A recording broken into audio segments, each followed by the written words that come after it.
So warm good afternoon to everyone and happy Friday. Thank you for tuning in to our third installment, our third webinar in our three-part series on supporting families under lockdown.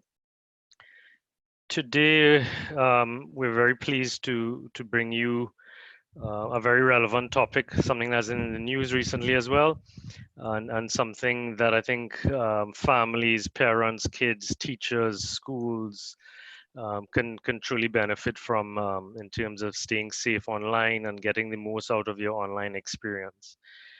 My name is Dr. Ravi Rampasad. I'm the chairman of the British Caribbean Chamber of Commerce. Um, right, if you hear little people running around, I have my little boys here, so they apologies for that. Right, so we are a bilateral chamber. We have links with the Hull and Humber Chamber in North England. They are our parent chamber. We are a chamber of commerce and we look after British companies that invest and operate here in Trinidad and the Caribbean, and likewise look after the interests and concerns and provide information as well in the other direction in terms of Trinidad-based companies that operate and export to the UK or want to as well. So we have some basic information up on the screen for you if you want to learn more about the chamber and what we're about, and what if you want to get involved with the chamber, please feel free to send Nicole Simon Thompson. She is our country manager. Send her an email or shoot us a call. We'll be very happy to chat. Right, so this afternoon, I am very pleased to introduce you to Mr. Darren Dure. Let me make sure and read out the accolades properly. Right, so Darren is the webmaster at the University of the Western East on the St. Augustine campus, a position he's held for over 15 years. And today he's wearing a different hat. However, he is Darren, you correct me if I'm wrong, lead digital anthropologist and founder of CyberSafe Trinidad and Tobago. A really unique organization in our space here in Trinidad and Tobago, an organization that offers services to organizations on adapting to the digital divide. These services include information sessions to schools and nonprofits on topics such as cyberbullying, also a very relevant thing for us today, internet addiction, and social media etiquette, as well as professional consulting services to businesses on digital transformation, also a very relevant and current issue for many companies today. Right, so without any further ado, sorry, one more ado.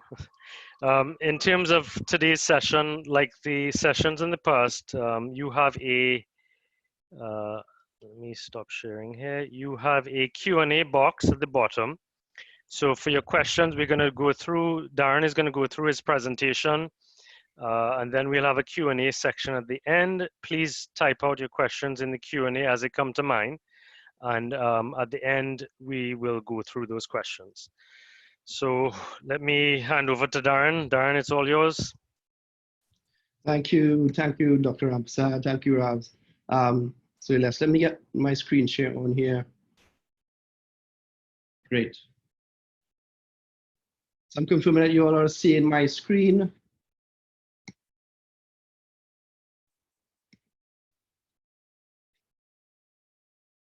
Yeah, perfect. So nice, let's begin. So today we're going to talk about a few topical items for, on the topic of cyber safety, especially during this COVID-19 quarantine. And for those of you who, for the first time, are hearing about cyber safety, I have a brief intro on what the company has been doing for the last 10 years. So we've been delivering presentations to students, parents, and teachers on topics of cyberbullying, internet addiction, social media etiquette, all done voluntarily since 2010. So this would just be our 10-year anniversary. We did have many activities planned for 2020, but of course they were shelved, so we'll probably just have them roll over into 2021. Now, I had the fortunate experience of being able to present to over 12 students teachers and parents throughout that time. And even in times of quarantine and social distancing, I am continuing in this manner, with sessions like this, thanks to the Caribbean Chamber of Commerce. So without further ado, let us begin our conversation. And I'd like to begin on the very popular topic of passwords. So let's start off by saying that it's probably time for you to give your passwords a makeover.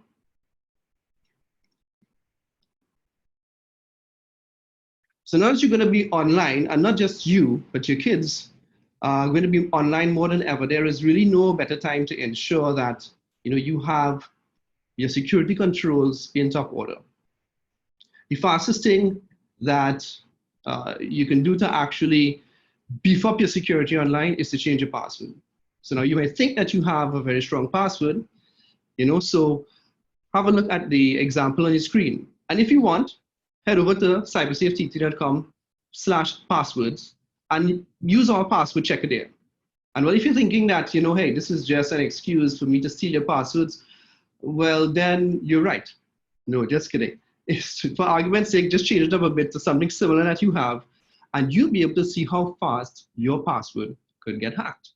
So look at the example that we have on your screen. The simple password on the left with just my name and a random year, which might just happen to be my date of birth, will take an average hacking tool about 42 minutes to get through. But then if we make some slight modifications to that same password, and we use some capital letters, uppercase, lowercase, some numbers and some characters, you'll see that it just gets a little bit more difficult to hack. So a simple tweak of your password could actually make it much more difficult for someone to figure it out. And you know what? I want to give you a little bit of a homework as we just started our class today. Take the same password that you see in here and put a dot after it. Head over to CyberSafe and see how long it takes. It moves from 4 weeks to what that new figure is, how long it would actually take. So the longer your password is, basically the harder it is for you to have it compromised. Now, along with the concept of strong passwords, we also have password recovery.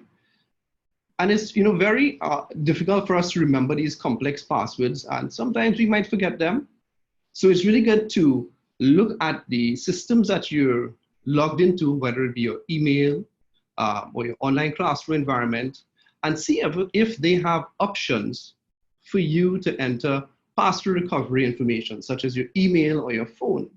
So this would allow some sort of code to be sent to that alternate email address or to the phone number, and you would be able to get back into or recover your password at that point in time. Right, so now moving on, we're speaking about passwords, and let's kind of be honest here. It's really difficult for us to remember complex passwords, especially when these passwords have to be 8 to 10 characters in length. So this is where password management tools come into play. Now we find that if we find that we may have to be resetting passwords regularly, then this is where you might want to consider the use of a password management tool. So it's really impossible for us to remember all of these unique, strong passwords. So these tools help us to employ the strongest of all passwords. And it helps by auto-filling these passwords onto different platforms for you. So whether it be your email, your social media platforms, you can use it on your mobile device as well. Now, some operating systems and some browsers also have this feature, so you feel free to use what's comfortable. I'm a personal fan of LastPass, but you can visit cybersafeTT.com/passwords to see the links and a bit of information on all the different options for password management tools. So we're still on the topic of passwords, and as you can realize, it's quite involved. So we're going to look at multi-factor authentication. Multi-factor authentication, and we might be getting a little technical, but it's something that you probably are very well accustomed to. So many apps and sites have this feature, such as Amazon.com, Outlook, Facebook, even Snapchat. So you can visit the website twofactorauth.org. It's listed on this slide here. and you'll be able to see if any of the apps or websites that you use have that feature. So what exactly is two-factor authentication? Well, simply put, it's the ability to verify who you are, who you say you are, and by identifying that through something that you know you have or you are. So if you have two-factor authentication enabled and you enter your username and password to access a website, the website or the app will give you one additional bit of security where you will be prompted to either answer a secret question, enter a code, which you may get as a text in your smartphone, or scan your thumbprint, for example.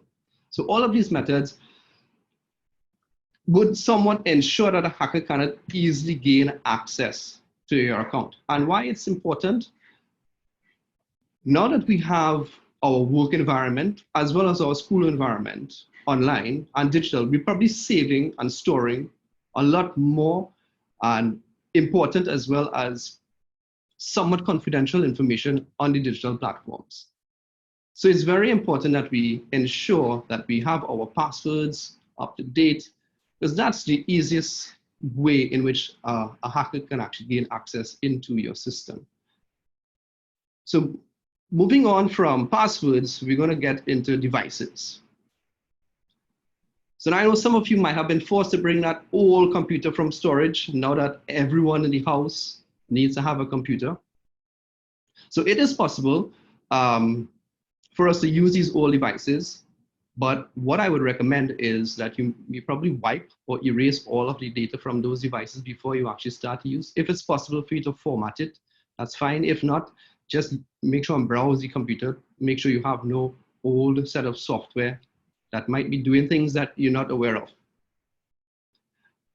Excuse me, right? You will also want to ensure that you set up appropriate antivirus software as well as malware. So again, there's too much information for me to include in all of these sites, but what I did was include website links on each of these slides, and you can follow after, visit these web pages, and you'll get more information on the topic that was being discussed. So visit cybersafety.com/antivirus, and you'll get a list of the latest, or I should say the most popular antivirus systems that have been installed in 2020. And I tend to go for the free options. So you'll see those first, after which you will have the option to decide whether you want to go for a paid for version or not. But for all intents and purposes, the free version works pretty well. So we spoke about protecting folks from getting into your system, protecting hackers from getting into your system. And we spoke about this particular hardware device itself. But at the end of the day, hardware is a bit of electronics, which can go faulty at some point. So I want to present you with a particular situation where you get up in the morning, you try to power up your laptop, and there's nothing, no dice, it doesn't work at all. What would you do?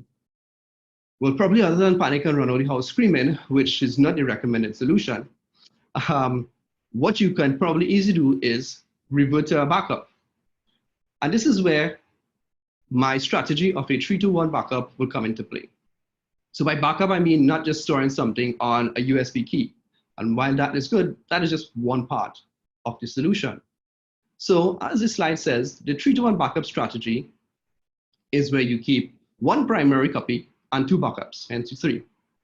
So the primary copy would be the original document that you have on your computer. The second option would be you store it on some external media, still a physical media. That could be a USB device or an external hard drive.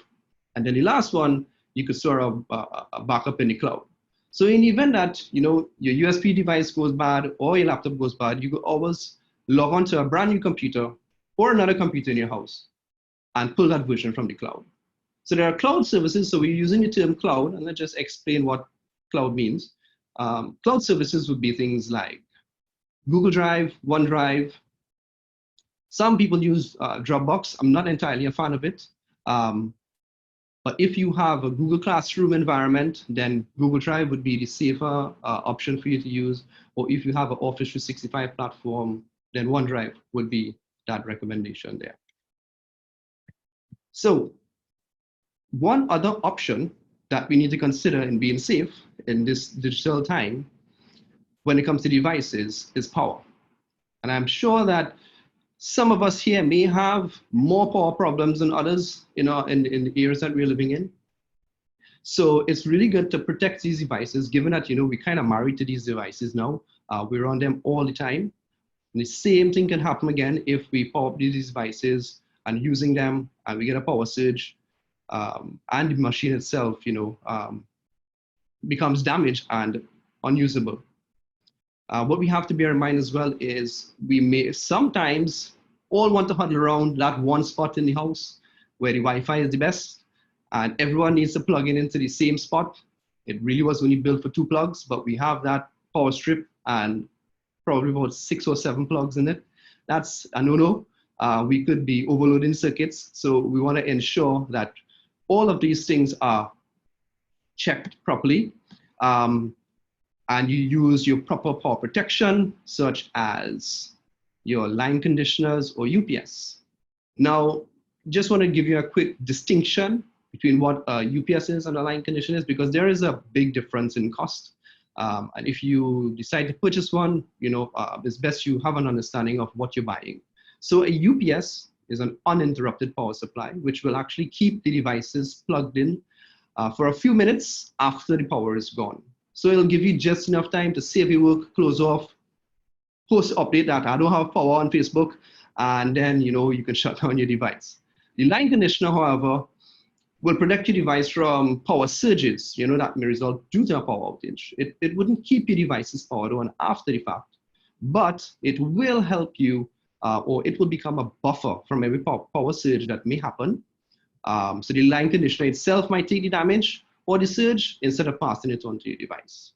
So we looked at a few things in terms of protecting access to from a software perspective and also managing the devices.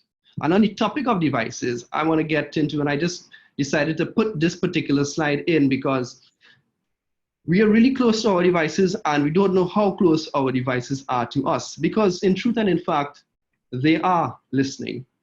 And if you have any doubts as to that, again, please visit the website link that you're seeing there for an example into this. And I'm sure many of you have stories that you can probably tell to indicate that, hey, I really believe that my device is listening. And this is getting even more pertinent, given that some of the bigger companies are actually buying over others. So we know WhatsApp and Facebook are hand in hand. So you may have found that sometimes if you share a link on WhatsApp, for example, all of a sudden you might end up seeing an ad on Facebook relating to that link. I have a quick story to give to you, and on the slide you will probably see a little excerpt from my email talking about GoToMeeting. I was actually on a phone call with a work colleague, and we were speaking about getting on a call with our consultants in another country. And they use GoToMeeting, and I distinctly remember saying, hey, I think we'll probably need to purchase the pro account of GoToMeeting because we don't have one. Within minutes of hanging up from that call, I looked at my email and boom, there it was. GoToMeeting, finally to save 50% on GoToMeeting Pro. Coincidence? I don't know. You decide. Note that was a WhatsApp call that I was on. So these things are probably listening on, and they're listening on from that perspective. Also, they may be sharing data from one platform to the next. I might have touched on the topic of Facebook and its offline data gathering in a few slides ahead. So just get ready to hear something that's even more interesting than these devices listening when you're using them. So privacy settings. Now that we know that they're listening, well, we could probably tell them to stop. And this is where your privacy setting comes into play. And it's our responsibility to know the privacy settings for all of these applications that we're going to be using.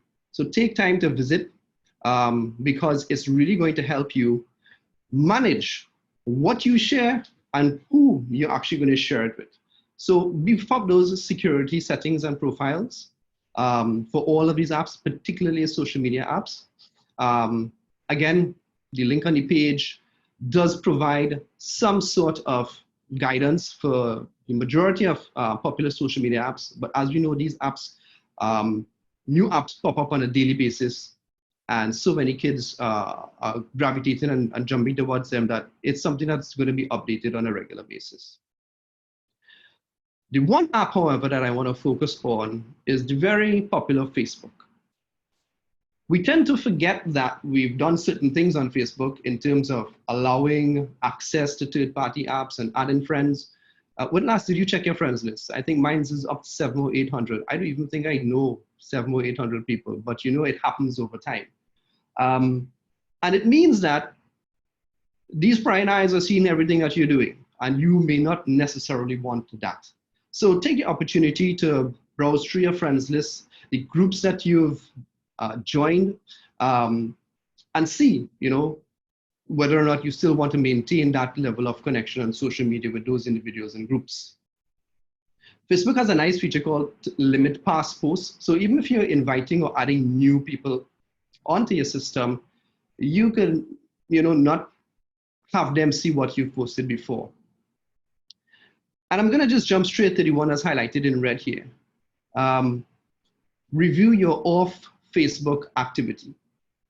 So I found out about this about a couple months ago, and I've been doing some research, only to realize that Facebook actually partners with many different sites and apps to gather and share data, what you do when you're not on the Facebook platform, but what you do when you're on their platforms. So if you visited the Adobe website or the Microsoft website or any other website, for example, there is a possibility that data that you would have entered there can actually be shared with Facebook.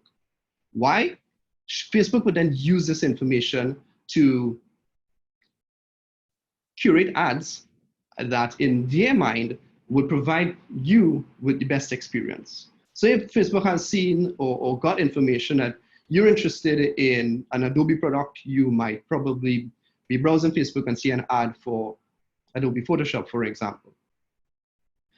Now, I am still in the process of completing this article because it's very lengthy. I was able to download all of my Facebook activity through these instructions that I'll share with you shortly on this article here. It was almost 2 gigabytes of data that Facebook had for my entire tenureship on that platform, which was just over 10 years. And it's amazing. Every single thing that you've done, every like that you made, every comment that you made, they have a record of it.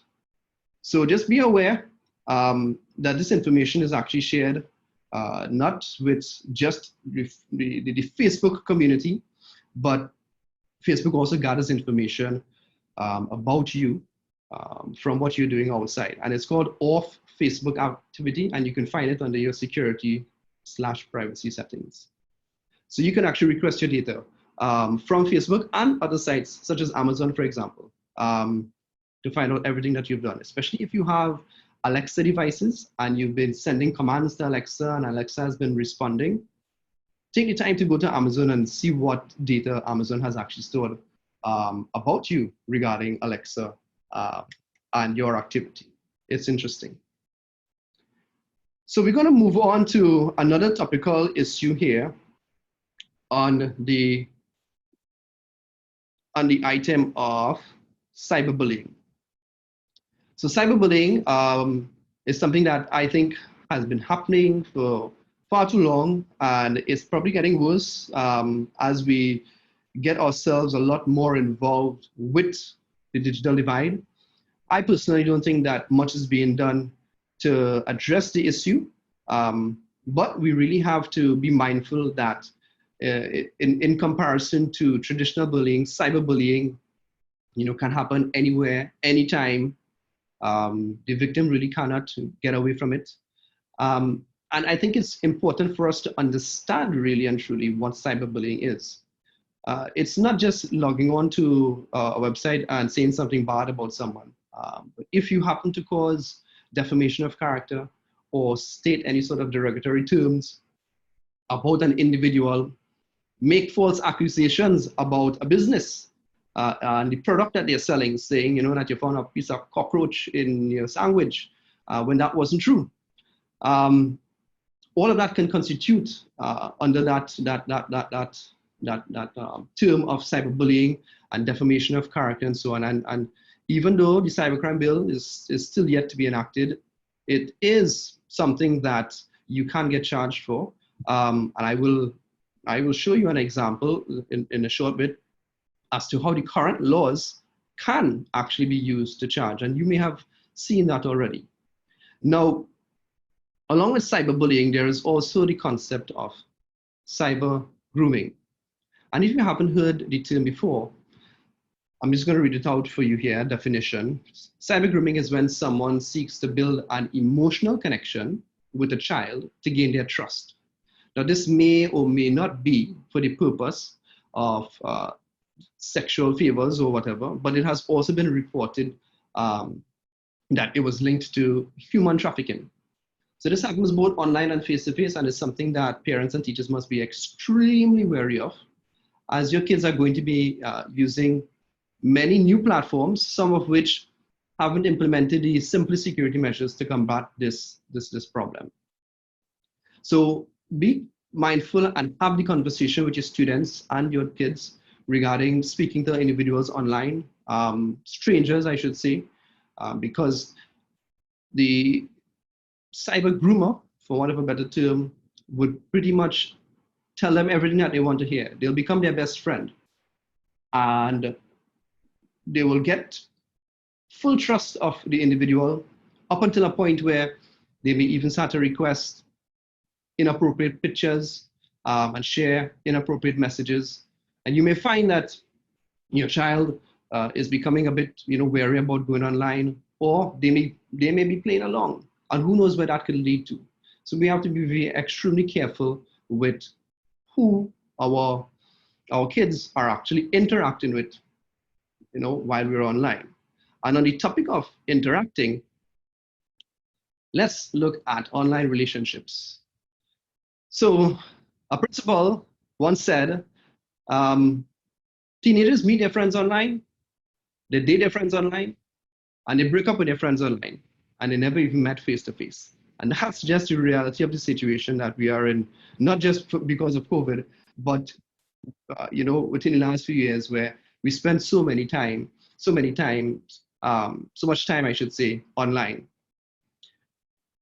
Now that we don't have, however, in this particular scenario, that ability to connect, that ability to just have a face-to-face conversation, you want to become, and folks in a relationship may want to become a bit more intimate, and without a simple gesture as a kiss on the cheek or holding their hands, they may be reverting to extremes in terms of sharing of inappropriate pictures of themselves, which can actually lead to some extremely bad things, such as extortion. And by extortion, I mean you may share that picture with someone, thinking that it's only going to be kept between those two, and then the individual asks for another one and another one, and they keep asking. And if you don't give them, of course, they're going to threaten to share it and publish it online. So that's where the term extortion comes in. And if it does happen, if the unfortunate incident does happen,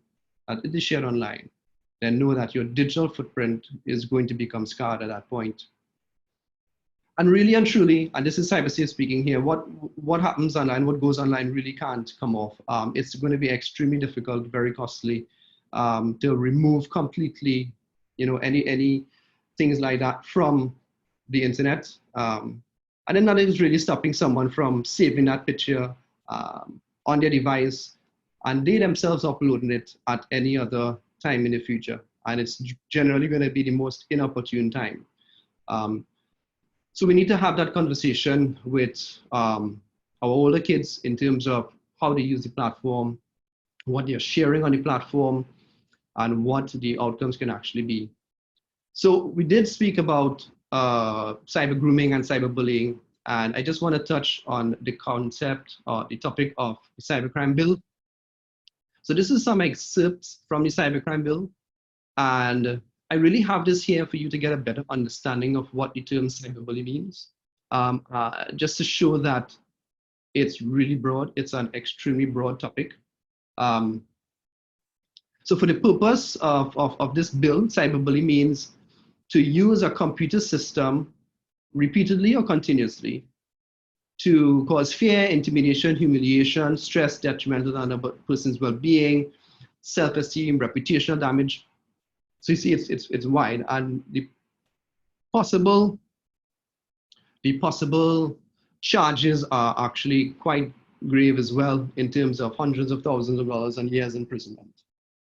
So up until this bill actually comes into play, and it has been in the parliament for some time, we do have the Offences Against the Person Act, which really can play a role in current acts that might happen online. And we would have seen situations where individuals in Trinidad and Tobago may have shared pictures that were not meant to be shared, personal pictures, and I believe that they would have used the invasion of privacy and defamation of character law, and some folks would have had to pay, the guilty parties would have had to pay over $100,000 in fines based on that.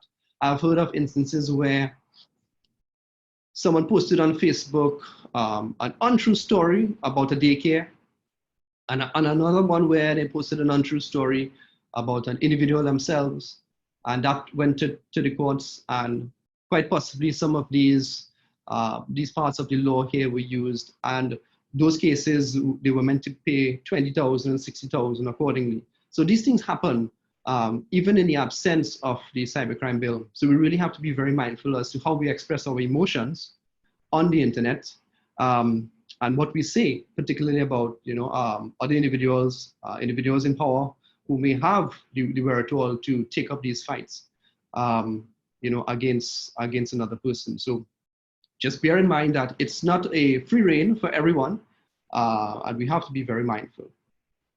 So I wanted to focus, because we did have some very topical items which came out yesterday and today. So let's look at some special tips for teachers. I know that, and I hope that we do have some teachers in the audience here. So what we want to get to here is, and actually I'm just going to address the elephant in the room. You would have probably saw this article, minister's daughter gets exposed to porn during an online class. And my take on it is as simple as what you're seeing here. Technology really wasn't the problem here. Zoom definitely wasn't the problem. I think a failure to adapt really is the problem, and adapt to the technology itself. And if you did read what the minister has said, her response was really on point in terms of monitoring your kids from a parent perspective and understanding what it is that they do. Because in my opinion, this could have happened in any platform, whether it was Zoom or Skype or the like. So some classroom etiquette for teachers that are hosting online platforms. Have some classroom rules. Sometimes you go to a new building, or you go to a conference and you may hear that safety briefing. Something similar is what I am recommending in terms of classroom rules. And I'll actually show you something in the next slide that you can download and use from CyberSafeTT. Review your host permissions. And I believe that's the reason why that particular issue before happened, because the host didn't properly use the technology. They didn't stop the video or even mute the audio. Another thing to bear in mind is to know who your participants are, especially if you have a public room or if the link can be shared. Because you may have someone coming in as a rogue element with the intention to disrupt. And verify that those participants ensure that they use their real name. You don't want any made up names, sobriquets, anything like that. You don't want their social media handles. You want their names so that they can be identified, they can be called upon, and you can identify what's going on. Of course, finding a quiet space is important, and I'll let you in on a bit of a neat tool that you can use to ensure that background noises are muted. An important thing here is that you also know that you're going to have an online session. Other than the fact that they're not going to be running around your house making noise, right, Raz? But it will probably help in terms of preserving bandwidth. So you probably don't want everybody streaming Netflix in the house while you have an online session going on. Let's preserve the bandwidth for the purpose at hand. And lastly, be aware of your students' devices. I've noticed, at least with stuff that I've been involved in, teachers have been sending assignments for students with an assumption that the student may have Microsoft Word, or that they may have some sort of publishing platform, or in terms of being able to edit PDFs and so on. My recommendation is get everything online so that they don't have to rely on an application to do so. So for example, something like Google Classroom and using Google Slides and all of the tools that Google has enabled, which can run completely on the web without the need to have anything installed, and it can run on any device itself. So we spoke about the classroom rules, and this is what I wanted to show you. Just before you actually start a video call, you can show this image, which pretty much just sort of says exactly what really should be done. We know that we probably have heard this before, but it's good to just kind of leave it up, for a few seconds just before the classroom starts in your waiting room, for example. And you can go actually to cybersafety.com/online classroom rules, as the link shows there, to download this image, and feel free to use it, as you go along, your virtual classroom time. So I might have to speed up here because I see we're into the 44-minute mark. Again, for teachers, if you have to browse or use a web browser while you are teaching, I would recommend to open that browser in incognito mode. The reason why it actually hides your browser history when you're trying to type up a website address to visit. The thing is, if you're using a computer that is shared and you probably don't know who may have used it before or what they might have been browsing, then the best way to prevent any kind of embarrassment or so while in a live classroom, which might be recorded, is to use your browser in incognito mode. Or you know what, log in advance and open up all the websites that you're going to use in your classroom session, so you don't have to actually load it up. This will probably also help in terms of loading time and time in the classroom to actually execute. So this is a good hint for us to actually be aware of. Now, we're speaking about Zoom and Google Classroom and all these other things. It's really good to know the profile and privacy settings of your online platforms, because at the end of the day, some of these might be public in the sense of it might not just be students from one class or one school that is logging into this system, but it might be an entire audience. So we should be able to see, some of these will actually allow you to see profile pictures, email addresses, phone numbers, and so on. And you might want to keep some of those things private. So that was at least my thought. So what I did was I actually conducted a little poll. And this is the question. The question pretty much says, it was geared towards parents, whether or not you would want kids to sign up for a website that has no age restriction, shows their email address, the city that they're from, the profile pic, blah, blah, blah. And as you can see from the results, and I'm sure those of you who are on the call would probably answer no as well. It sounds like something that I really don't want to give access to my kid. And the one vote that you're actually seeing there, that's yes, it was me. I actually clicked yes because I really wasn't sure if the yes was working since everyone was voting no. So for all intents and purposes, it's 100% no. Now with that in mind, I want to show you this platform, which I'm sure we're probably all very familiar with. And I just want to draw your attention to what actually can happen if you register or use the Ministry of Education's learning management platform. So this is a very, very quick video, and I'm going to run through it here. So I'm logging in here as me, Darren Dorey, not a teacher, not a student, just average Joe of the street. Here you'll actually see my profile once I'm logged in, and I actually went in and pre-registered for this course, right? Standard 5, volume 1 capacity. So let's just turn the volume down. So I was able to actually see all the participants in this course. I can browse and see everyone. That's me there. You can actually click on any participant. And upon doing so, you're going to actually see their email address, their city that they're from, Some of them have actually uploaded their user profiles.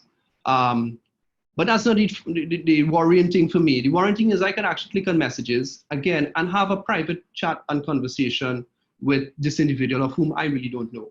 And in my opinion, I think that's a bit of a red flag, because it could actually open up the avenue for cyber grooming that we spoke about, especially if you have folks from all over the world logging into this platform. So with that in mind, I was able to get to the profile settings screen where you can control some of these things. It's not set by default, so bear that in mind as well. You can log in and select that you want to hide your email address, you want to delete the city that you're actually displaying, and so on. So the only thing that we couldn't really control here really was the chat. So I'm not saying not to use the system. I'm just saying, once you've logged in and you have created an account, whether it is your child themselves or you've created one for them, just be mindful of these settings. I noticed that a lot of parents are probably creating accounts for their kids, and what I'm seeing that they're doing is even uploading profile pictures. Again, I don't think it's absolutely necessary for us to do that in such a platform where it's not restricted really in the truest sense. So we were speaking about the content of videos and live streaming. And all of these platforms here are going to allow us to actually do video streaming, similar to what you're seeing today. If you have the option to use video backgrounds, go ahead. I have some challenges with that sometimes. Backgrounds that you choose, sometimes depending on the color of shirt that you're wearing, it seems as if your head is just floating out of nowhere. We really wouldn't really want that happening. Test out your virtual backgrounds before. A nice professional one, would work whether you're in a staff meeting or a classroom. It will help protect your personal space if you don't have a plain wall like what you're seeing in the back here, but you're actually in an open environment from prying eyes. And it really would create a less distraction to the meeting or the classroom attendees, if you have folks, behind you just walking back and forth. So that's something that, we want to pay particular attention to. And I did want to mention to the teachers here as well of this tool called Snap Camera. So we've probably heard about Snapchat, and Snap Camera is a filter that you can apply to your camera that would give you basically the same filters that you'll get on Snapchat. So instead of seeing your student's face, you'll see their face with all of the filters around it. And if you've ever used Snapchat, you'll know what those filters are. So that could just become very distracting in a classroom environment. You'll have the kids probably laughing and giggling over what's going on in the background. So, those are things that we could mitigate by mentioning it up front. Now, another nice trick, and I'm actually using this tool right now, is called Crisp. It's a noise canceling app. It's free for 120 hours of use, I believe. It can install on your browser, or it can run as an app on your machine. And what it really does is it eliminates the background noise. So I'm not too sure if you guys are hearing any little kittens, but there are some little kittens very close by to us, and they make noise for the entire day. And with this tool, you will probably not hear that very, very faint meows going in, or even if a car passes or a dog barks. Crisp works really fantastic in eliminating and cleaning up those noises. So head over to crisp.ai to download and utilize that app. Another point that I want to bring across, and the last one for teachers, and we then move over to the last few slides for parents, is sending off emails and BCCing emails. So it's really important that teachers pay notice to this, because we've seen emails that are being shared with hundreds of participants. And emails are something that some folks tend to guard with their life, especially if you are high profile and you really don't want some of those emails shared with the public at large. So just respect the privacy of those in that mailing list. But more importantly, and I think this is the point that I wanted to come to make here. Someone who receives that email where it wasn't BCC'd and all the recipients were just copied could easily take that and use that mailing list to send out on their own. So I don't know if you may have received emails from local companies that would be promoting a particular product, and you yourself know that you've never visited that company nor signed up with them, chances are your email may have been shared, maybe because it would have been sent, via another mailing list that was not BCC'd. So the BCC stands for blind carbon copy, and it's not a default setting. You have to actually look for it sometimes. This first image here is actually on Microsoft Outlook. You need to click on the options setting to get that. And in Google, which is the one to the bottom, you're seeing CC and BCC right there. The name of the app to reduce noise is CRISP. I'll just go back to the side quickly, KRISP. Someone in the chat that just made that request. So yes, let's ensure that we BCC our emails, please. Thank you, from a parent. And speaking about parents, we just have a few minutes again, and I will be ending off with some special tips for the parents. I know that you're going to be sharing some of you might be sharing your personal and or work devices. So we need to be very mindful of a few things. One, kids may have access to work documents, and not to say that they're going to read and pry and share, but they can delete it in error. So if possible, on your work machine or even on your home machine, if you can create a separate account, a login profile they call it. So when you would see from the bottom picture there, they can click on guest, or they can click on admin or your name, right? If they have their own profile, they can jump in there and do whatever they want. Of course, whatever they want, without you having to worry about your documents, being deleted. And as it comes to devices, some of you may be sharing your tablets for kids to actually go online. Just remember, if you do have your credit card information stored, then it could mean, purchases that you might not be aware of might be happening. And this does not only have to be on the app that I'm showing you there, called Amazon, but in games, in-game purchases or in-app purchases can actually, happen by in error, right? Because you have these devices there. So we're sharing our personal devices. Let's ensure that, we have the security protocols in place to ensure that we don't share too many things after that as well. Now, I am actually giving you a hands-on experience on this one because I lent my iPad to my son to listen to the Ministry of Education's schooling program that one was shown on television as well as it was streamed on Facebook. So the most convenient and easiest thing for us to do was to have him look at it on Facebook. So I handed over my iPad. And in the middle of the seminar, I got a notification on my phone because the accounts were connected, that I started a watch party. And I was like, I'm not on Facebook, so how could I start a watch party? Lo and behold, that's what he was doing. He was actually sharing the lesson that he was doing via watch party in Facebook, as well as commenting and responding. Now, even though it was him that was doing it, it was actually being done under my account. So if your kid is actually saying something, no one would really know that it's them. So you want to be extremely aware if you're encountering something like that, right? And then other than that, remember, they can also access other friends or groups or pages that you would have under your account. So, we need to be really mindful about when we're sharing our devices with the intention to use social media.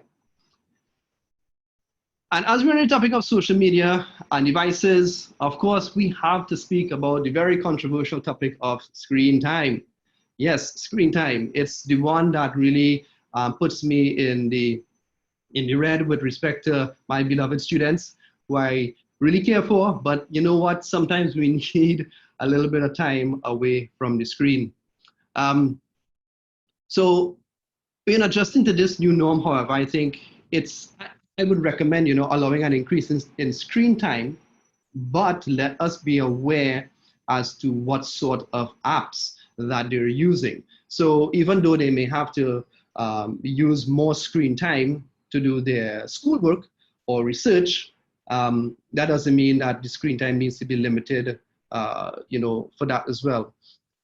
We need to put in app limits, which I believe is available in pretty much almost all devices So it's something that you would want to just be particularly aware of. You want to get a little bit more granular is what I'm saying. Lastly, with respect to screen time, and I know there are many discussions on this particular topic, but for one, I think that it has a lot of weight, that of blue light and late night use. I don't know if that image there on the slide resonates with anyone here in the room in terms of having a kid or even yourself, covered in the dark with this very bright device shining through. It's going to affect your sleep patterns, I believe, and it could be probably bad for your eyesight as well. So let's just be really wary of that. We might probably even want to take a trip over to Ferrera and invest in some of the glasses that they have. Even if you don't need a prescription, some of them actually have blue light protectors. So it's something that you might want to pay particular control over. Now, as it pertains to screen time, yeah, we know these kids are smart and they could probably get around it, right? So I've done a bit of a work in this area, and parental controls is something that I think we should all have some sort of familiarity with. I've gone through quite a few devices. I've actually spent a lot of money on this. And I would safely and personally recommend the QualiSafe wireless router. I could just see the face of my kids who are watching in on this session here. There's like, no, you can't be telling the rest of the world this. But parental controls really work. So QualiSafe wireless router is a really fantastic tool that allows you to manage and monitor all devices on your wireless network. So you don't have to worry about if you have 3 iPads or tablets and a PlayStation and even Netflix on the TV. It will allow you to manage and monitor time, very granular. And it works well, particularly in this time, because you don't want to be too restrictive, but you at least want to ensure that after a certain time in the night, we don't have access to certain things. We shouldn't be chatting and communicating with our friends at 1 o'clock in the morning. I still think that that's not something that we should be doing. So this device is available on Amazon. There are 2 versions of it. What I'm showing you here is the bigger one. I believe that's 100 and something US. It's really worth the investment from a management perspective. You can control this when you're on the road or when you're away from home as well. You don't have to be physically at home to give your kid a little bit more time to on social media app or even to do some research. And if you don't want to go this route and you just want to use your current router that you have at home, a nice router that you can actually use is this Synology router that I have shown here. I have this at home, and it also does the same set of parental controls, although not as granular and in detail as the previous one showed, which was the QualiSafe. So this router, you can actually get this locally. There are many distributors and dealers that you can purchase this router from, and this would sit between your connection at whether it be Amplia or Flow or all of those providers Digicel, and this will sit in between that to manage and control all of the devices on your network as well. So yes, we are 58 minutes into the presentation, and that would be my very last slide. And I would have to say thank you. I would probably just take a few minutes to take a drink here. So thank you very much. I would probably have a look at the Q&A to see what's going on, or whether or not we have any questions, based on all of the content that we shared today. I know that these slides are actually going to be available at some point in time. I would, again, urge you to visit the website, cybersafeTT.com. We have a lot of information there. So I think I'm going to hand the floor back to the organizers for a bit, and we can field some questions. Oh, thank you very much, Darren. Some really useful and solid and practical information, especially all the links for equipment, websites, information. I do believe this was a really good session for parents, for teachers, and I believe you also have some young ones who've logged in as well, some students. So I think it's all around really good, useful information. Okay, so let's jump straight into. Sorry? Yes, I am seeing a question regarding TikTok, so I could probably take that one on. Yep. And I'll just read it out. So it's an 11-year-old daughter in standard 5. Most of your kids have smartphones. Yes, we do hear about Instagram and so on, but there is also TikTok. They want to know if these platforms are safe for kids and what's the safe age for a child to have a smartphone. So that's a lot of questions in one there, really. What we should probably look at, though, is the first thing. Most of these applications actually have an age limit in which you are allowed to use, or which they have said that you can legally use my application. Some of them start from 13 years and 16 years accordingly. So if you were to follow the rules just by the book, they would probably say, no, you can't sign up for it because you're actually underage. However, that's really more of a gentleman's agreement than anything else. And it's really up to the kid to understand and be aware that, they're using something that probably wasn't intended for them to use as yet. As to whether it's safe, it's safe depending on who their friends are. So for example, you can find a lot of these platforms, and I'll just try to explain to the parent here. A lot of these platforms are public in the sense that you can browse and search for many other profiles, right? While that information on a public person's profile may not be your child's friend, we have no control over what that individual says. So particularly when you look at Instagram and TikTok, there may be a lot of inappropriate language that's used in those platforms.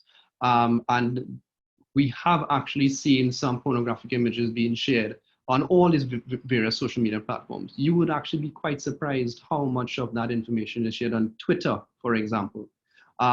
So each of them does have some level of, inappropriate content. I would personally say that the best thing to do is to have that conversation with your kid. Let them just be friends with folks that they know. And a really interesting way to deal with this, and I know many parents are probably not on the platform themselves. You probably just feel that it's way off. Just have that you may have access to that cool aunt or another cousin that you can have a nice conversation with. Say, hey, just keep an eye on my son or my daughter while they're on the platform. If you see anything, don't approach them, or if you think it's worthwhile for you to do that, so you're kind of acting in proxy. You're being a virtual parent in proxy. It's just to keep an eye out.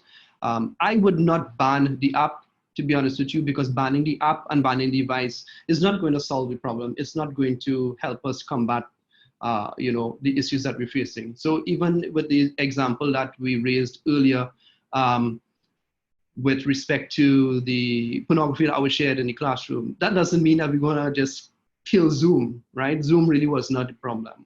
The real problem was the fact that a kid felt that it was okay, to actually share that, or they found that that was a joke. So, we deal with it from that perspective, but let's not, ban or let technology be, the blame for the problem. So, yeah. Right. From the Q&A, where's a safe place to store passwords so that you won't forget? Well, I guess you went through that early on in the presentation. So one of the questions is, would you be sharing the slides?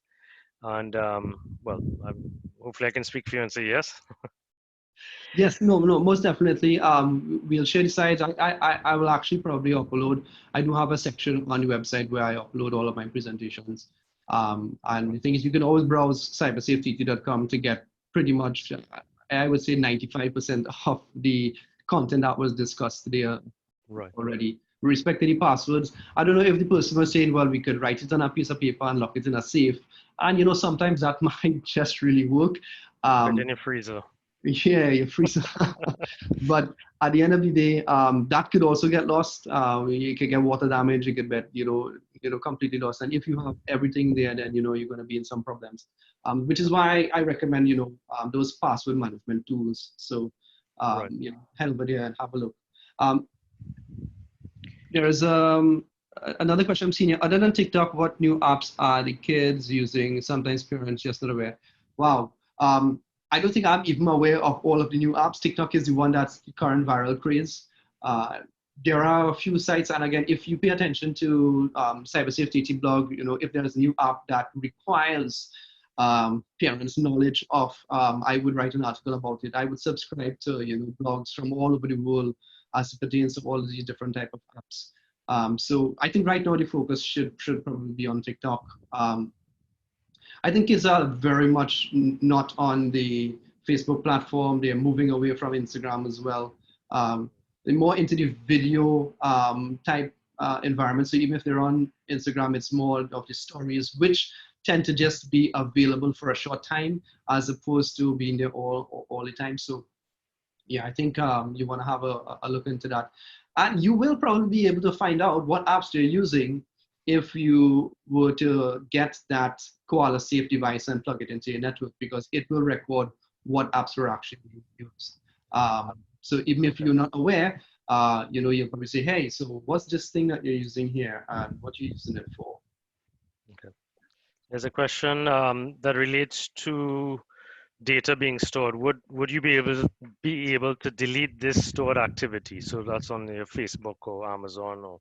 Oh yes. So stay tuned for that post, because I myself was really surprised as to the wealth of data that Facebook had on me, as well as Amazon. I was able to download my Amazon data last night, and because it took about a week for them to process it. I think probably it depends on the length of time that you were on that platform. So there are quite a few variations of laws, GDPR being one of them, that allow users to request your data and also request that it is deleted. So Facebook has employed that. You can actually, browse through Facebook and request that your data is deleted. It doesn't mean your account is going to be deleted. It means that the data that you're sending with them that you've stored with them would be deleted. The effect of this would mean if you would have allowed any apps in Facebook to use your account to log in, all of that would go. And anything else that you might have used Facebook for would also be deleted. You can still use the platform. And the same thing applies for Amazon as well. Okay. So yes, you do have the option, and you will be able to make that request and have it deleted. So just really bear in mind that tools that we are using are probably storing information about us that we really just we aren't aware of. Okay. What malware or antivirus do you suggest? Malware and or antivirus. So there's two different types of software. I do have an article on that. I'm on an Apple environment, MacBooks. I use Sophos for my antivirus. There is AVG. There are quite a few. Norton. The new version of Windows, comes with some pretty good, antivirus software as well. But it really depends on your usage, what you're going to be doing, and so on. So AVG is a good one. It's free. WebRoot. There are quite a few, and I did go through some discussions on the website about it. And you could have a read and determine which one might be best for you. Some of you might want to actually go for a paid-for plan that would cover all the devices in your house. I know AVG has a very affordable option in that regard. You could install it on up to 5 devices with one simple payment. So that's pretty neat. And maybe one that you could probably start looking at. Right. Okay.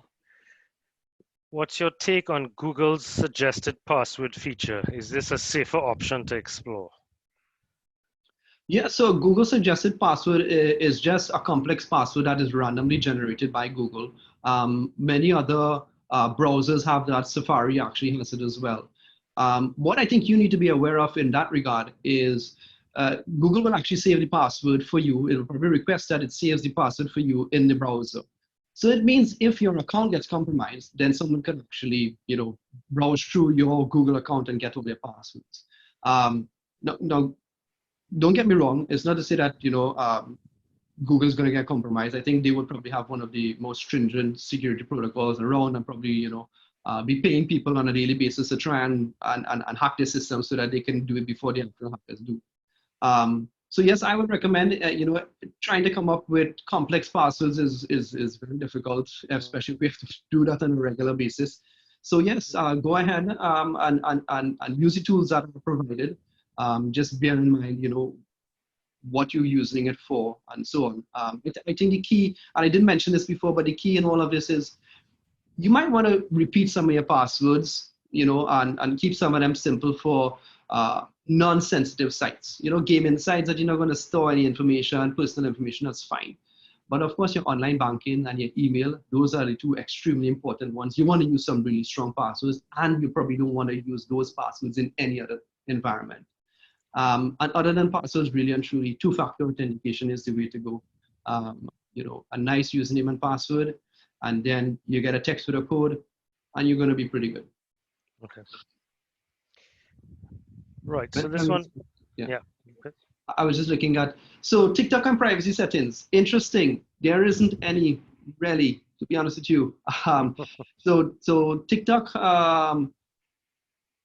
bought over a platform. They merged and bought over a previous platform that was known formerly as Musically, Musicly.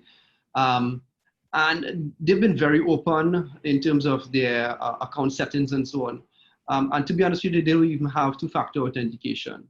So yeah, unfortunately, if I have to make a statement on this, I think that would probably be one of the least secure platforms that we have right now. That is extremely popular. Snapchat is far much more robust in terms of they do have two-factor authentication and so on. Now, even though these platforms like Snapchat, for example, might be robust, it is still up to the end user to enable these features, right? Vanita, unfortunately, TikTok is not probably the most secure, and they don't really have that much privacy settings that you can use to really control.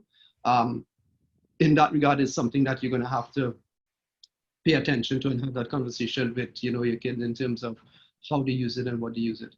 And on that note of TikTok, Ravs, I want to just interject here, because when you find TikTok, and for the parents or whoever is still on the call don't really know what it's about, it's a tool where you sing along or you dance along to certain things. Generally, you create videos, you share videos, real-time sort of stuff, right? And most of these videos are actually done by kids in their rooms or in their house.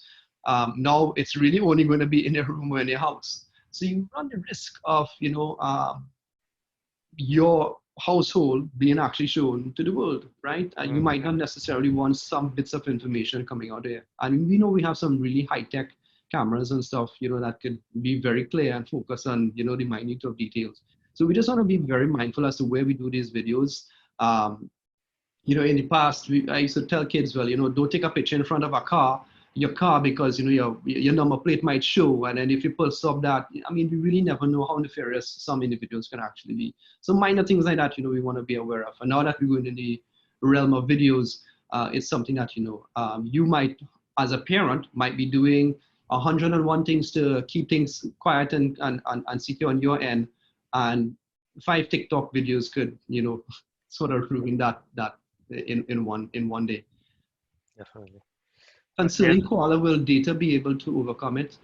Yes, Kyle. So these are all things that run on your Wi-Fi network, on your controlled Wi-Fi network. We can't control what happens on data network, and the data network being, I'm assuming that you're referring to here, B-Mobile, Digicel, in terms of your mobile data. So there's no way in which we could actually control it through Koala. There are apps that you could install on the particular device itself, if you believe that that's an issue. And I've been lobbying to the providers for us to get parental control data packages. So you go to an ISP, you go to your folks and you say, hey, well, I would like to buy internet from you, but I would like to buy a parental control internet from you, because I know that 4 of my kids are actually going to be using this data, and I really want it to be content filtered, and I want it to have some level of control. So until that happens, unfortunately, data will be the loophole in the entire argument. You can currently do that in the United States and in Canada and the UK, where you can actually purchase parental controls with your data package. So on your mobile device itself, outside of your home wireless network, you'll still be able to control. So Koala wouldn't be able to do that for you, but you can install certain apps, and I do have some of those listed on CyberSafe as to the apps that you can actually use. Bear in mind, again, kids are really smart these days, so there are ways in which you can bypass some of these apps as well. There's a question here on Zoom. There have been stories of conversations being hacked. How can teachers protect against this? Yeah, so I believe those stories and conversations regarding Zoom being hacked or Zoom bombings, and there are many other, terms that have been used. Really and truly, it would have probably been something to be worried about and concerned earlier on in the game. And just to sort of explain, when you're creating a meeting in Zoom, there are certain settings that the end user was required to put in by default when creating that meeting. If those settings were not in place, then there were the possibility of a rogue element coming into the meeting, right? Zoom has since realized that, and they've gone through a series of updates from that time till now, and that's just a matter of months, by the way. So now some of those security features are set by default. So instead of it being very open, now it's very closed, and you have to open as you see fit. So my recommendation, ensure you have the latest version of Zoom. I believe it's version 5.0 that's up there right now. Just make sure you have the latest version, and that would have all of the additional security protocols that Zoom is working on a daily basis. Even up to today, I saw an article where they purchased a company that does end-to-end encryption, which means they're actually encrypting whatever you are speaking, typing, whatever, from your actual device all the way down to where it's received. So they're trying, their best to make it even more secure than what it was before. And in my opinion, I think even more secure as many other applications as well. So soon they might probably be the gold standard. Right now, everyone is speaking about Zoom. So, you will probably hear a lot of bad things about them, but I'm comfortable in using. I mean, we had our entire session today on the platform. And, once you, as a teacher, has updated to the latest version and asked your students to do the same, I think we're on the right path in that regard. Okay. A question related to Koala and the other router. Do either of these require professional to set up or require professional setup? Yeah. Gotcha. I can say off the bat that Koala is extremely simple. It's literally plug and play. You download the app, and then it does a lot of things for you. You get technical if you want to get technical, but there's absolutely no need to. It's so interesting. You don't even need to read documentation, right? The user manual. The router, of course, it's a router, so it is a technical device. If you've never logged into your router interface before, it might be a bit daunting. But to be honest with you, you could log into that router, skip everything else, and go straight to parental controls. That part of the router is very user-friendly and very parent-friendly. So it's not going to expect you to have an understanding of too many technical terms.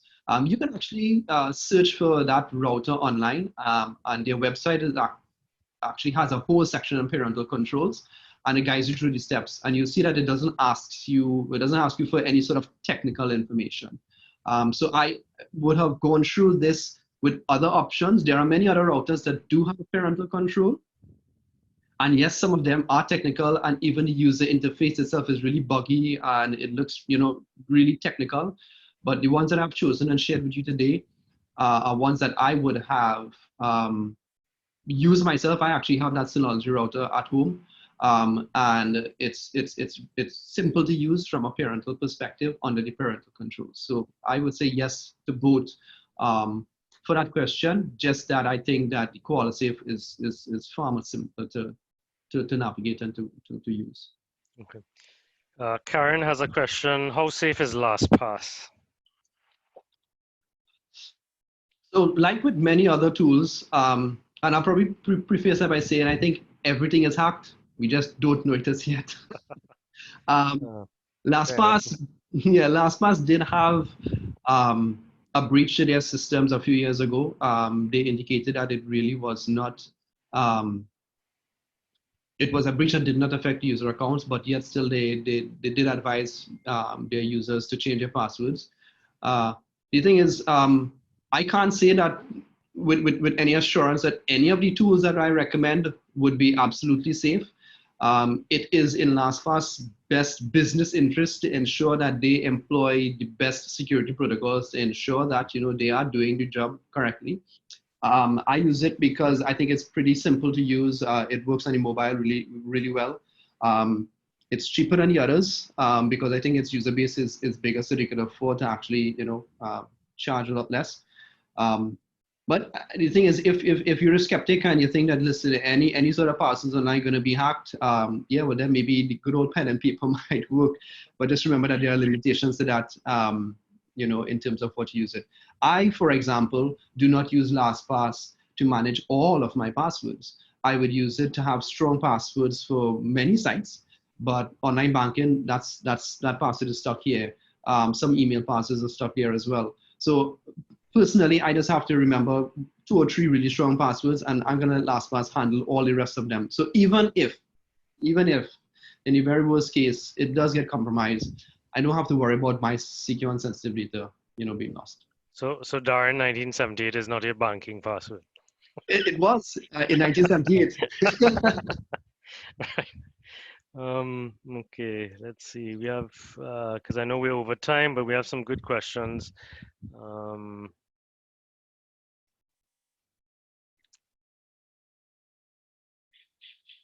I saw there are some good line conditioners on UPS in ON's machine. Are these good? In ON, ON's machine. ONS machine? I said, okay, well, I'm not Yeah, sure.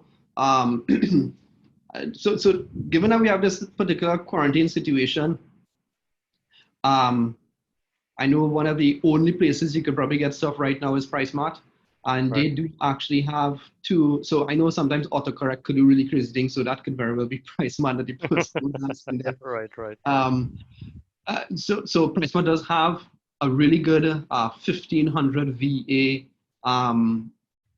UPS. I believe the last price that I was told was just under $1,200, which is pretty good. Um, Given that you're probably going to be protecting a device that probably cost you 6 or 7 or 8 or more thousands of dollars, right? Yeah, so both of them would be good. Of course, if you see a light conditioner that costs $20, you might probably want to stay away from that. Right. APC is a good brand. If you have to look for brands, or Triple Light, those are two popular brands that I guess work pretty well. Okay. Can student misbehavior in online sessions be managed with current school discipline matrix?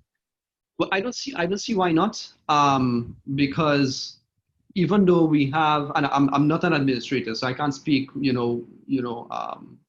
absolutely. But maybe there are teachers who could respond. But I don't see why not, because what you're still conducting a classroom. You're still in a classroom session. Maybe there might be some loopholes as to, okay, well, you're not on the school compounds. So I do know that, if a student acts outside the school grounds, there may be issues where, the school is not culpable, especially if they're not in uniform. So, those are things that we might probably have to have addressed by the ministry itself, because I think that would be a question for someone at the MOE to probably take on. But I Right. I would say, let's remind the kids of the discipline matrix. Let's remind them of what's acceptable, while we were in class. And because we were doing this virtually doesn't mean that there are no more rules. So Yeah. that's how I would probably spin that one. Yeah, and I like your suggestion of having a sort of a established ground rules that are displayed at the beginning of your online class as well, just to reinforce and trigger for students that this is acceptable behavior and this is what is expected. So these are the rules for the session, that sort of thing, and that would mirror, the discipline matrix as well. Right. Um, question, which public forum would you recommend as being safe for students at this time?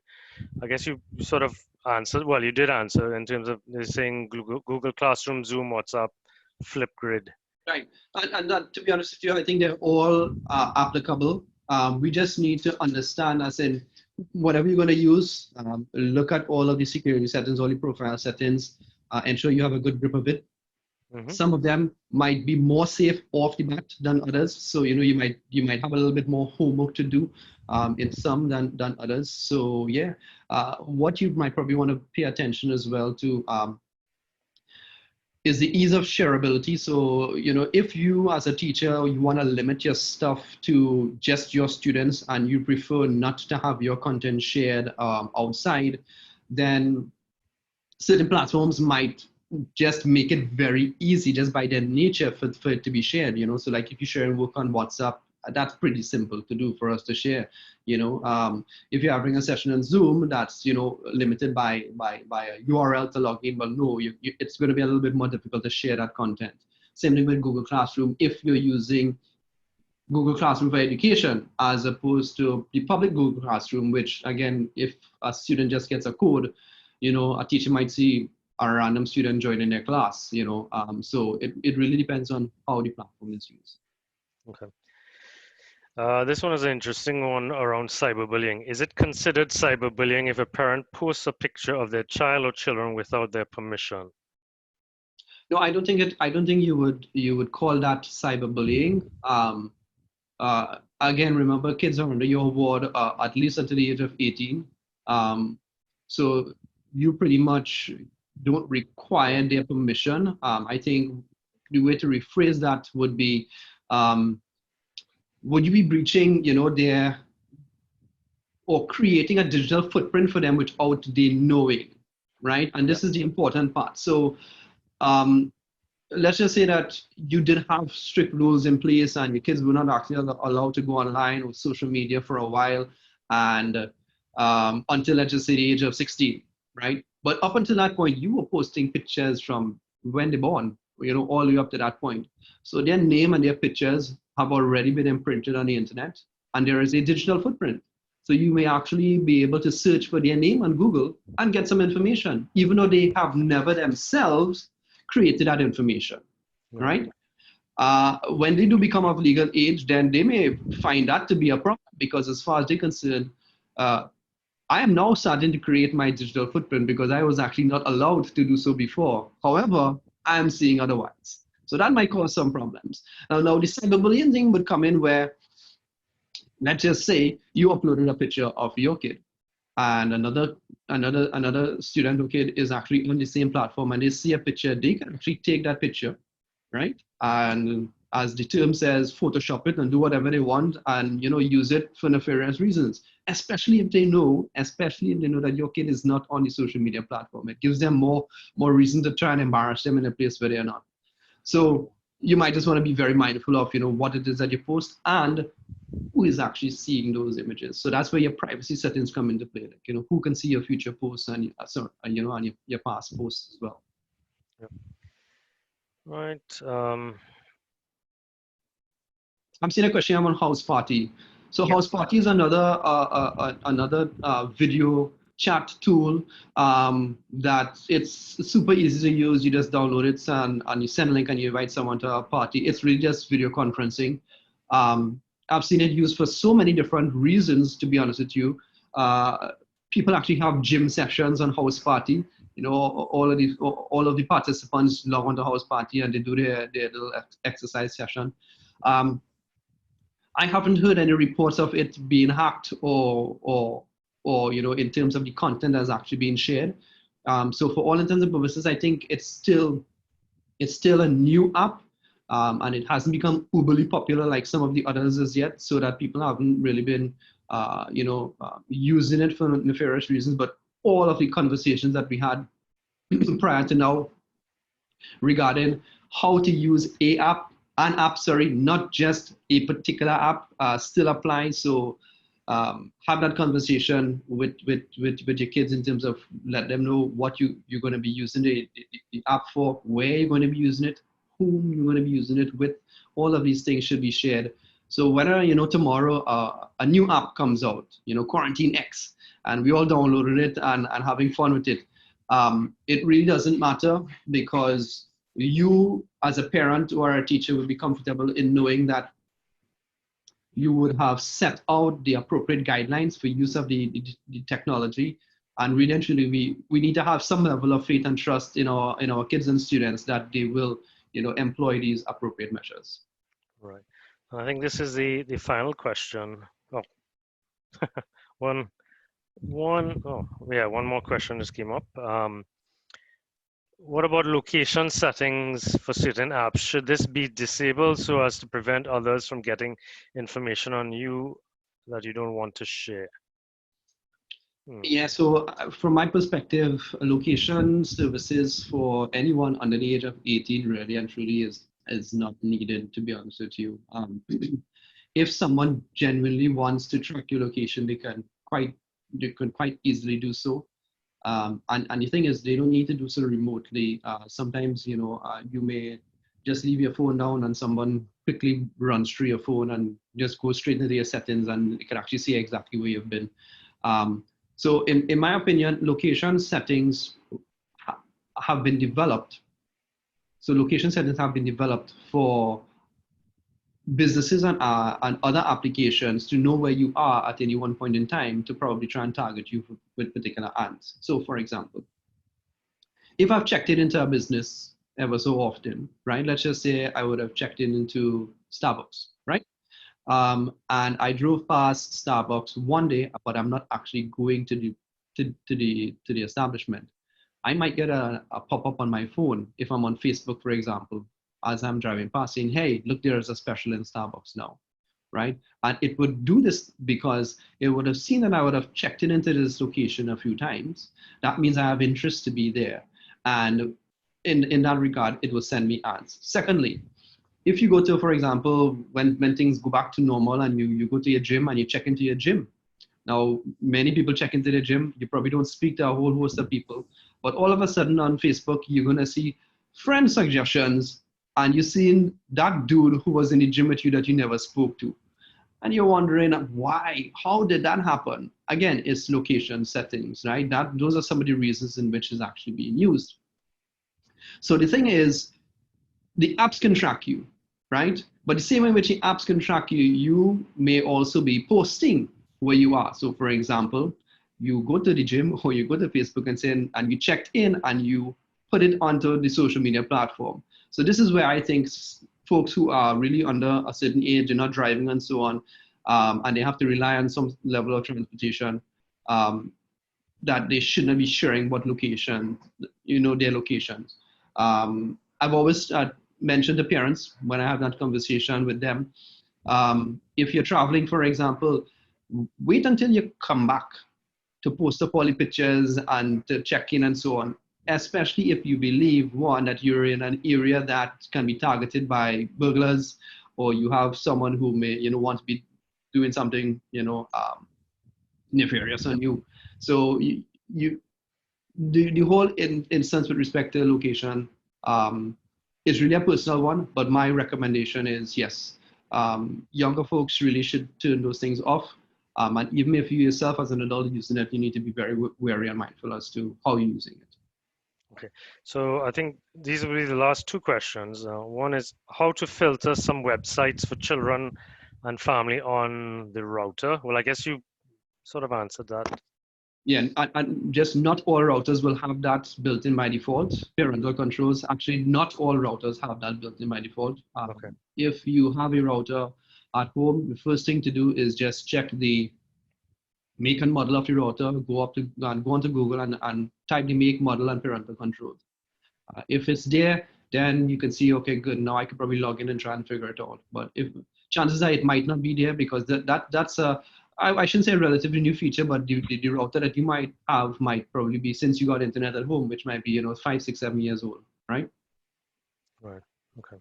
So I guess in that case, you have to get the add-on like a Like, koala or let's something like say, that. yes, gotcha, right. Okay. Okay. Next question. Wow, this one is pertinent, but how do you propose dealing with someone anonymously posting nude pictures and allegedly putting your name on said picture. Right. So unfortunately, that is a far too common occurrence that have been happening right here in Trinidad and Tobago. And I have assisted and also attempted to assist individuals who have fallen prey to the same. The first thing that you should do, especially if it is accompanied with a threat being a need for you to actually send some more pictures, or a threat on your personal well-being, is to make a report to your local police station. That is the first response that you as an individual have to do. You have to make a report first at your local police station before that potential incident will be taken up by the cybercrime unit. So you can't, as an individual of Trinidad and Tobago, citizen of Trinidad and Tobago, go directly to the cybercrime unit and make a report. This is my understanding. You still need to first go to TTPS, make your report, and then after that you can request from them that it's sent to the cybercrime unit. Okay, CyberSafe TT often helps with that. So once you make that report to the TTPS, you can shoot us an email with a copy of the report, and we do have some folks in there that we would have dealt with before, so we can follow up on your case. As it pertains to the information being shared online, you will want to ensure that, one, you don't do anything to antagonize the situation, especially if it's individuals who are, threatening you. Screenshot everything so that you have proof, and get your friends, get your closest friends to comment and say that, look, these things are, this is not me, this is not what, that's not my picture, that's a fake picture, and all these different type of things. How the internet works, it works on popularity. So with respect to this particular matter, so the more someone shares a particular article or an image, the more popular it becomes, or the more viral it becomes, and the easier it is for someone to find it. Let's just say, for example, it's an article on a website in Google.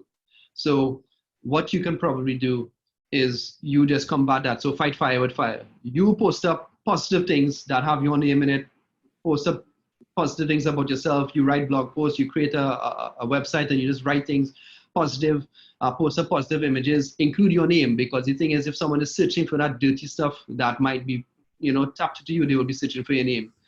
And we all know nobody looks after the first page in Google when they search for something anyways. So the more positive things that you have on the internet, the better it's going to be for you. And even on your Facebook timeline, it's going to just continue flowing all the way down. So that's the thing. You really have to take control of the situation from two perspectives. One, you make the report, and two, you fight fire with fire. You start to post up, good positive things, and it will get itself out of the internet and out of at least line of sight to begin with. Okay, right. So this is the absolutely last question. Please put some lines on the links we receive on WhatsApp. Do malware or rat trojans get installed in the background if you simply click on these links? So it really depends on the website that you're going to. Just off the bat, yes, there are some links that when you click on it, it will take you to a website. So it won't just happen immediately. The link will actually take you to a website, or it will probably call some sort of program on a server somewhere to run some sort of executable or program that could infect your device, your laptop, your computer.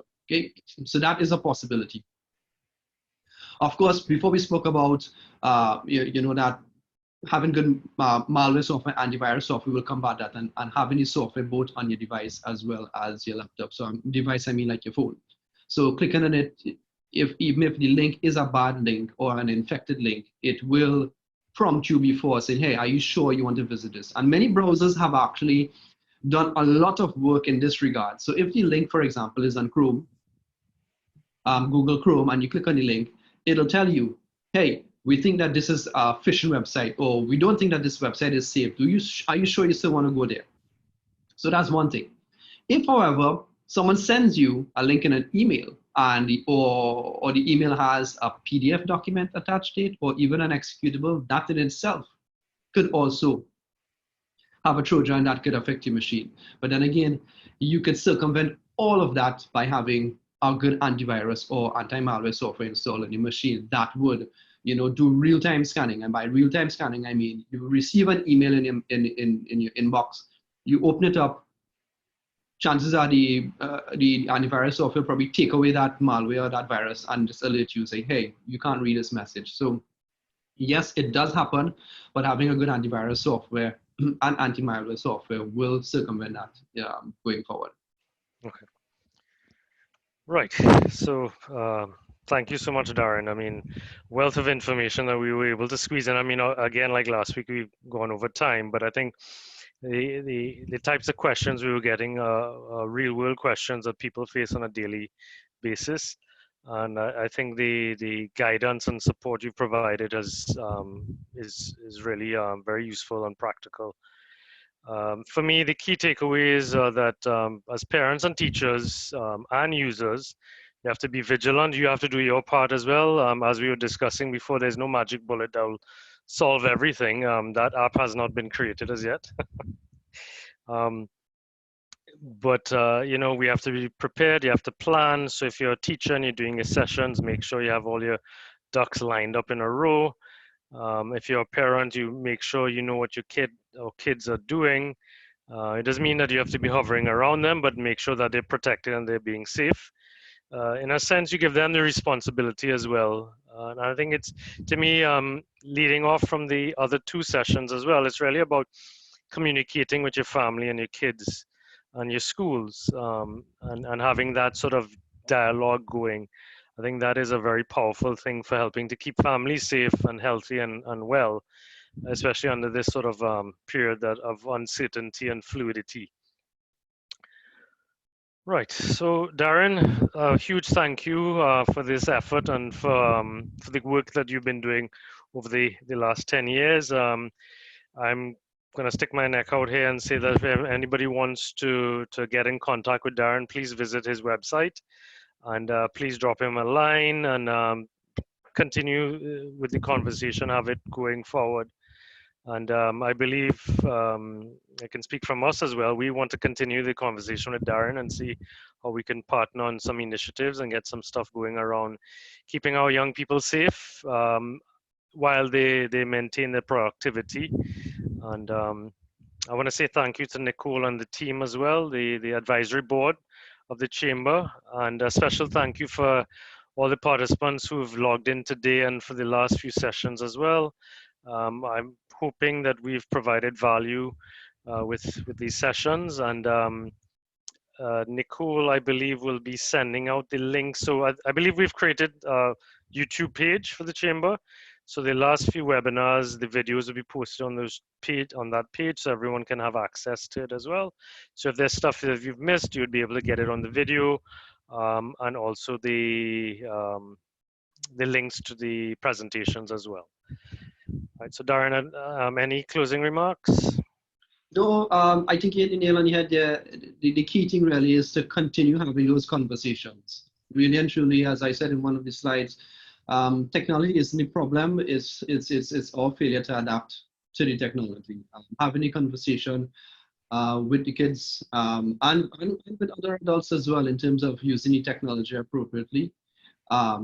Being safe online. And if you have any questions or concerns about, what we've done here today, or even in the future, feel free to visit, cybersafety.com. You can get in contact with me with information that you'll find there.